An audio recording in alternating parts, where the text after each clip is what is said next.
নমস্কার, এখন আজকের সংবাদ শিরোনাম দেখছেন, এরপর বিশদ বিবরণে যাব।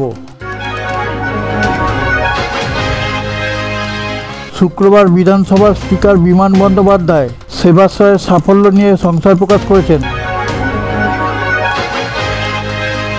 সেলাইন কাণ্ডে এবার মেদিনীপুর মেডিকেলের 2 সিনিয়র চিকিৎসককে তলব করল সিআইডি। মালদহে এবার ভলিবল খেলা প্রতিযোগিতার সূচনায় শূন্যে গুলি ছুড়লেন 4 যুবক। পূর্ব বর্ধমানে অনাময় সুপার স্পেশালিটি হসপিটালে গন্ডগোল, রোগীর পরিজনেরা চিকিৎসকদের উপর হামলা করে। বেআইনিভাবে নির্মিত হাওড়ায় হেলে পড়া জোড়া ফ্ল্যাট বাড়ি, পরিদর্শনে ইঞ্জিনিয়াররা। বছরের সেরা 11 জন টেস্ট ক্রিকেটার নির্বাচন করল আইসিসি, জায়গা পেয়েছে ভারতের 3 ক্রিকেটার।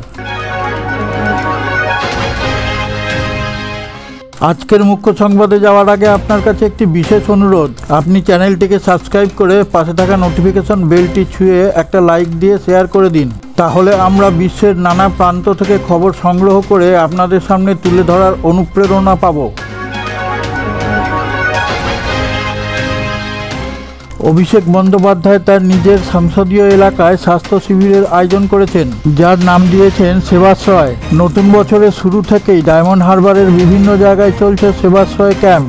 শুক্রবার বিধানসভার স্পিকার বিমান বন্দ্যোপাধ্যায় সেবাশ্রয়ের সাফল্য নিয়ে সংশয় প্রকাশ করেছেন। সেলাইন কাণ্ডে এবার মেদিনীপুর মেডিকেলের 2 সিনিয়র চিকিৎসককে তলব করল সিআইডি।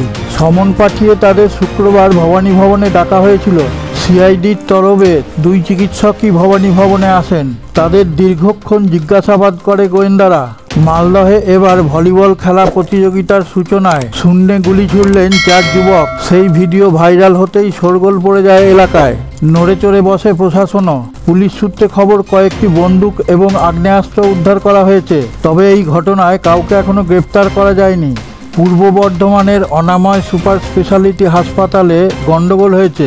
রোগীর পরিজনেরা হাসপাতালের চিকিৎসকদের মারধর করে বলে অভিযোগ। হাসপাতালে কর্তব্যরত পুলিশদেরও মারধর করা হয়। এই ঘটনায় 4 জন পুলিশকর্মী আহত হন। এই ঘটনায় বেশ কয়েকজনকে আটক করেছে পুলিশ।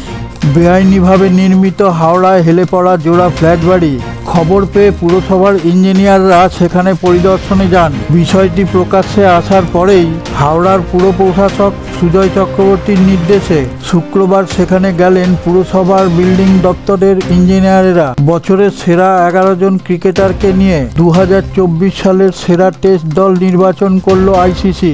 দলে জায়গা পেয়েছেন ভারতের 3 ক্রিকেটার। সারা বছরের পারফরমেন্সের নিরিখে সেরা 11 জন ক্রিকেটারকে বেছে নিল আইসিসি।